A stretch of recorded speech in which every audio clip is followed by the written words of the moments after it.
Olá pessoal, bom dia, boa tarde, boa noite a todos.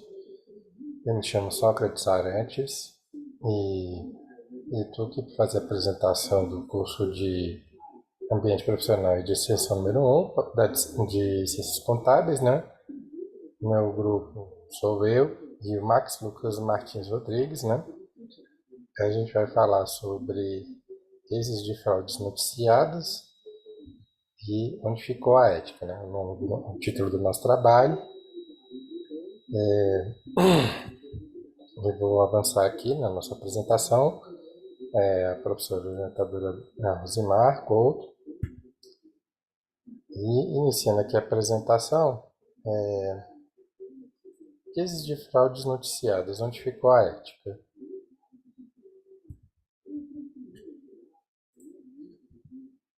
O objetivo geral dessa apresentação, a gente vai fazer um debate a respeito da importância da ética ao longo do tempo, né, no caso do ramo das ciências contábeis, considerando o Código de Ética Profissional do Contador, né, a Norma Brasileira de Contabilidade Profissional Geral, NBC-PG, número 01, e a gente vai trazer dois casos reais, né, e seus causas e impactos, fazendo uma comparação dessas circunstâncias, desses casos de fraude, com as orientações de diretrizes sustentáveis da ONU para o Brasil, né? Nessa nossa apresentação, a gente primeiro vai falar sobre as regras da norma geral da NBC-PG 01. A gente vai citar os dois casos de fraude contábeis, mas o que está fresco na memória, que é o caso da Americanas, agora de 2023, e um mais antigo, né, de 2001, que impactou lá nos Estados Unidos, que é o da Enron. A gente vai falar um pouco também sobre quais foram as implicações, né? Qual foi as alterações da legislação que surgiram depois desses casos, né? E a gente vai falar um pouco sobre as diretrizes das orientações para o desenvolvimento sustentável da ONU, e vai fazer um paralelo em relação a esses casos e, essas orientações, tá certo? Primeiramente, em relação ao Código de Ética Profissional do Contador, né? Entre os deveres dos contadores, né? Um deles é o de exercer a profissão com zelo, diligência, honestidade e capacidade técnica, observando as normas brasileiras de contabilidade, a legislação vigente, resguardando o interesse público, os interesses de seus clientes ou empregadores, sem prejuízo da dignidade ou da independência profissionais. Ou seja, o contador, no seu dia a dia, ele vai ter que trabalhar tomando todo o cuidado, toda a diligência, de modo a verificar a situação fática das empresas, para avaliar o que está acontecendo, qual é a situação real. Ele vai fazer uma série de exames com base nas contas contábeis, vai tentar fazer alguns testes, né? Que ele vai tentar confirmar se as informações que estão nesses balancetes, se elas são verdadeiras, vai conferir com as contas com o que existe de real, tá certo? E ele deve exercer essa sua profissão com honestidade, ele não pode dar uma informação falsa, não pode inventar, dizer que está tudo bem quando a situação está ruim, de modo a resguardar a dignidade da própria profissão, ou seja, o contador está lá para trazer informações para os seus clientes, ou seja, respeito, e para os investidores em geral, de como é que está as finanças das empresas, para que eles possam tomar a sua decisão, se vão investir ou não dentro delas, qual é a lucratividade, quais são as outras informações a respeito do seu patrimônio, que são importantes para o desenvolvimento, né, dessas empresas. E ele deve manter a sua independência, ou seja, ele não pode ficar refém do seu empregador, da pessoa que contrata. Ou seja, se ele disser que a situação está ruim, ele, ele é obrigado a descobrir que a situação está ruim de uma empresa, ele tem o dever de informar isso para o seu cliente e para os demais interessados.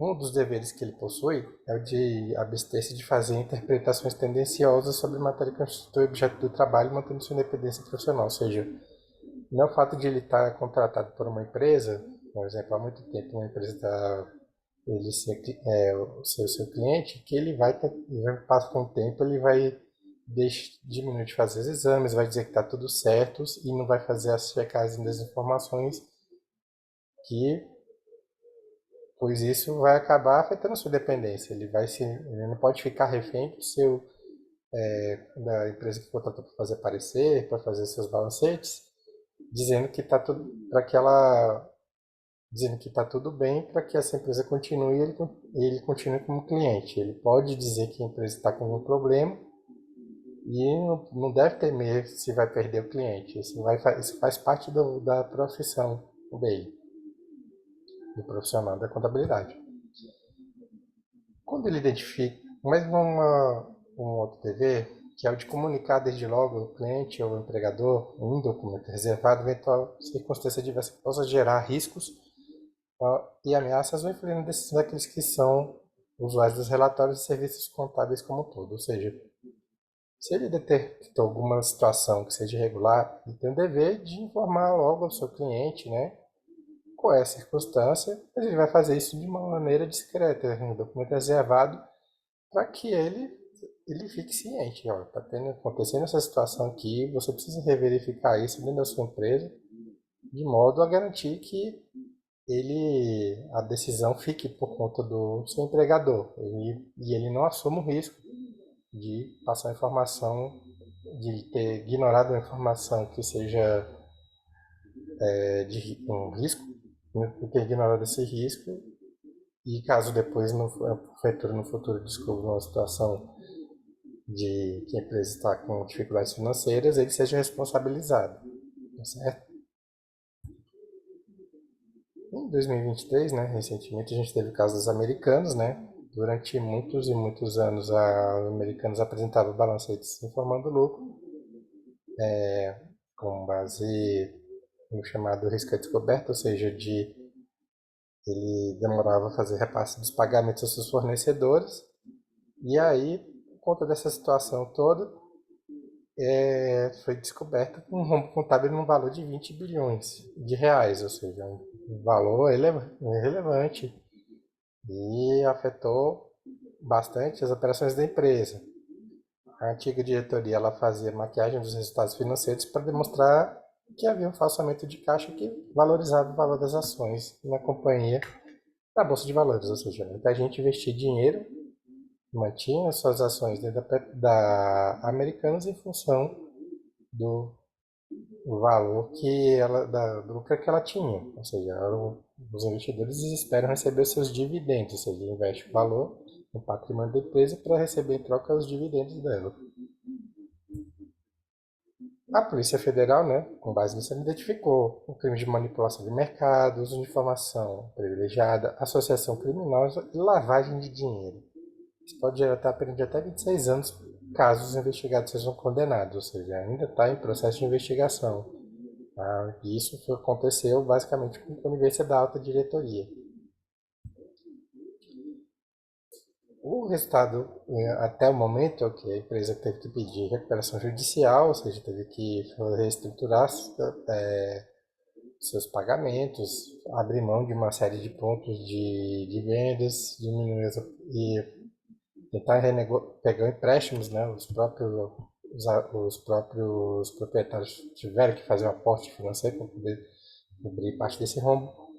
Foi feita a abertura de CPI em função do prejuízo que essa situação causou para os investidores, ou seja, várias pessoas perderam muito dinheiro porque as ações derreteram após isso. E assim, ainda há um questionamento, assim, porque até o presente momento não foi apurada qual seria a eventual a responsabilidade da empresa de auditoria que emitiu o balanço ao longo desses anos, ou seja, o que eles fizeram para poder analisar melhor esses balancetes, ou seja, pode até haver uma falta de zelo, uma perda de dependência dessa empresa em função do seu contratante, né, os americanos, tá certo? ou eventualmente pode ter tido uma avaliação errônea dos riscos, ou seja, ele avaliou os riscos de que, nossa auditoria e não avaliou essa possibilidade de ter tido um rombo por conta dessas operações. Um outro caso semelhante aconteceu nos anos 2000 para 2001, o caso da Enron. A Enron, que era uma empresa de energia nos Estados Unidos, né? Tinha 20 mil funcionários e foi uma das líderes mundiais em distribuição de energia e de setor de comunicação lá nos Estados Unidos. E aí, na época, nos anos 90, tinha uma CVM lá dos Estados Unidos, né? Autorizou que a companhia utilizasse uma contabilidade chamada como marcação a mercado, ou seja, uma prática simplificada de utilização dos valores dos seus ativos. O problema é que a EMA passou a utilizar esse instrumento para fazer fraudes, ou seja, por meio dessa marcação de mercado, ela passou a incluir no seu balanço o valor dos futuros que ela receberia apenas alguns anos ou décadas, de modo a inflar o seu patrimônio. E isso ela foi manipulando suas informações sobre rentabilidade, lucratividade, ludibriando investidores e acionistas. E outro problema que aconteceu era a utilização daquelas sociedades de propósito específico, ou seja, uma sociedade que é como se fosse uma subsidiária dessa própria empresa que é criada para fazer uma para uma finalidade específica, como se fosse uma empresa que ela é controlada pela Enel.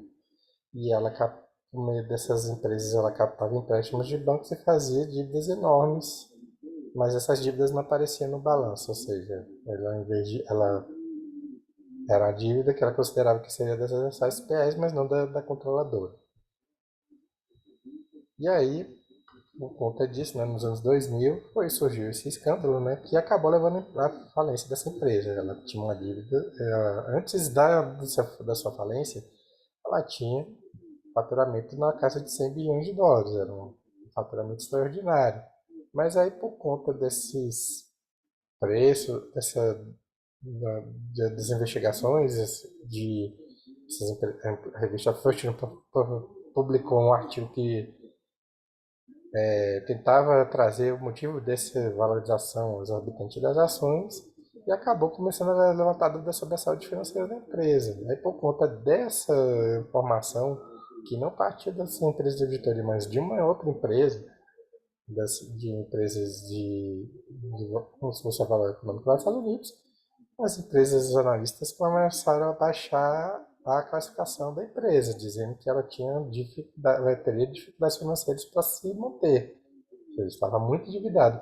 E aí, por conta dessa divulgação dessa informação, a empresa começou a derreter, ou seja, os valores de mercado começaram a baixar até que não chegou na situação de falência. Por conta dessa situação, houve uma enorme turbulência no mercado financeiro lá nos Estados Unidos, né? Isso paralisou o setor de energia, né? Muitas agências de classificação de crédito, bancos de investimentos e o próprio SEC, né, o CVM nos Estados Unidos, foram acusados de negligência, ou seja, deixaram a situação rolar até que chegasse nessa situação de prejuízo geral. E aí, com uma dívida de 13 bilhões de dólares, o grupo perdeu o concordata. E por conta dessa situação toda, né, a empresa que fazia auditoria, que era uma das 4 grandes da Big Four do ramo da auditoria, a Arthur Andersen, faliu também, juntamente com a Enron. Em razão desses escândalos, foi redigida nos Estados Unidos a lei Sarbanes-Oxley, que criava mecanismos de auditoria e seguranças que seriam confiáveis para a empresa. E aí foram necessários, e também previa a criação de comitês encarregados de supervisionar as atividades e as operações para evitar e minimizar os riscos aos negócios e evitar a ocorrência de fraudes. E também para, pelo menos, assegurar que haja meio de identificá-las para ter a maior gestão e transparência dessas empresas. Os objetivos de desenvolvimento sustentável. Agora eu vou falar um pouco sobre os objetivos de desenvolvimento sustentável da ONU. As ODS são um apelo global, né, que a ONU lançou para acabar com a pobreza, proteger o meio ambiente e o clima, garantir que as pessoas em todos os lugares tenham prosperidade e paz, né? Então, são desfrutar desses dois bens. São 17 objetivos que são ambiciosos e interconectados e abordam os principais desafios de desenvolvimento enfrentados por pessoas no Brasil e no mundo. E são entre eles erradicação da pobreza, fome zero, agricultura sustentável, saúde e bem-estar, educação de qualidade, igualdade de gênero, água potável e saneamento, energia limpa, trabalho decente e crescimento econômico, indústria, inovação e infraestrutura, redução das desigualdades, cidades sustentáveis, produção e consumo responsável, ação contra a mudança global do clima, a vida na água, a vida terrestre, paz, justiça, instituições eficazes e parcerias e meios de implementação desses 16 objetivos. Relacionado ao caso da EMA, das americanas, né? Temos o objetivo 16, que trata da paz, justiça e instituições eficazes, que tem como objetivo promover sociedades pacíficas e inclusivas para o desenvolvimento sustentável, proporcionar acesso à justiça para todos e construir instituições eficazes, responsáveis e inclusivas em todos os níveis. Ou seja, no ramo privado e no público, você tem que ter instituições que sejam responsáveis. Entre esses subobjetivos, nós temos reduzir substancialmente a corrupção e o suborno em todas as suas formas, desenvolver instituições eficazes, responsáveis e transparentes em todos os seus níveis e garantir a tomada de decisão responsiva, inclusiva, representativa e participativa em todos os seus níveis, ou seja, não só as empresas, o governo, mas também as empresas privadas, elas devem agir com transparência, com responsabilidade e não podem agir burlando a lei. Outro objetivo do desenvolvimento sustentável ligado é o das reduções das desigualdades, que no objetivo 10 tem reduzir a desigualdade dentro e fora dos países entre eles, de modo a garantir a igualdade de oportunidades e reduzir as desigualdades de resultados, por meio de eliminações de leis, políticas e práticas discriminatórias e promoção de legislação, políticas e ações adequadas a esse respeito. Melhorar a regulamentação e monitoramento dos mercados e instituições financeiras globais e fortalecer a implementação dessas regulamentações e assegurar a representação e voz mais forte dos países em desenvolvimento e tomada das decisões nas instituições econômicas e financeiras internacionais e globais, a fim de produzir instituições mais eficazes, críveis, responsáveis e legítimas. O que isso significa? Que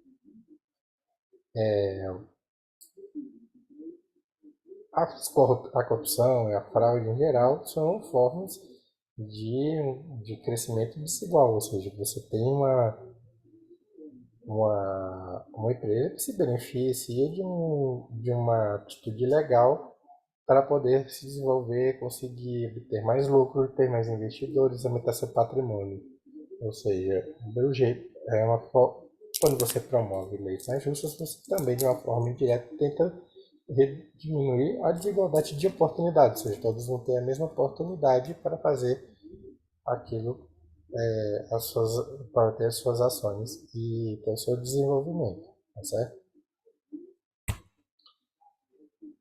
Entre as conclusões, ou seja, nós temos que a legislação contábil, ela prevê uma série de regras a serem respeitadas pelas empresas de contabilidade, pelas empresas de auditoria, que avaliam esses balanços. As empresas de auditoria, elas devem possuir salvaguardas e devem aumentar suas análises mediante indices de fraudes contábeis, considerando análise de riscos, auditoria e seu planejamento, ou seja, para no ramo da contabilidade, as auditorias elas devem agir com seriedade, elas têm que identificar quais são os principais riscos naquela empresa e de modo a fazer exames suficientes para poder abarcar esses riscos, para garantir que a opinião do auditor, ou seja, aquele que vai avaliar, seja a mais correta possível, e seja útil para os seus clientes e para os investidores em geral. Isso, ou seja, a falta de seriedade desse tipo de postura pode levar à falência até da empresa da auditoria, como aconteceu no caso da Arthur Anderson. Como principais conclusões, nós temos que as crises de ética econômica das grandes empresas envolvendo fraudes contábeis representam uma violação direta ao objetivo 16, né? A justiça e instituições eficazes das ODS da ONU, principalmente no que tange ao combate à corrupção e à transparência. Ou seja, quanto mais transparente a atitude e responsável a atitude das empresas, mais fácil a gente vai estar de alcançar esse objetivo. Também uma violação ao objetivo 10, que é a redução das desigualdades das ODS, ou seja, as fraudes contábeis, elas resultam em um crescimento desigual e injusto de empresas em detrimento de outras que atuaram com transparência, ou seja, pensa no tanto de empresas dos concorrentes dessas grandes empresas, que elas poderiam ter tido mais lucros em função de, de atuar corretamente, mas que não tiveram tanto lucro em função das fraudes contábeis realizadas pela Americanas e pela Enron. Ou seja, o tanto de prejuízo que essas empresas causou, não só para as suas investidores, mas também para os concorrentes em geral, certo? E, por fim, as fraudes contábeis, se contadas com a conivência das empresas de auditoria, resultam em violações aos princípios éticos da contabilidade, do zelo, da competência e da independência. O zelo, ou seja, você tem que ter um contador, ele deve levar em consideração, tem que trabalhar com todo cuidado, com todo o e tendo toda a sua competência técnica para poder proferir a sua opinião a respeito das contas dessas empresas. E ela deve, e os auditores devem agir com independência, ou seja, eles não devem ter medo de darem a sua opinião contrária, uma opinião adversa que prejudique os interesses dos seus acionistas, quando eles identificarem uma situação que vai causar um prejuízo para a empresa, em geral. Tá certo? E é isso. Essa aqui é a bibliografia, para aqueles que têm interesse. Obrigado e boa tarde a todos.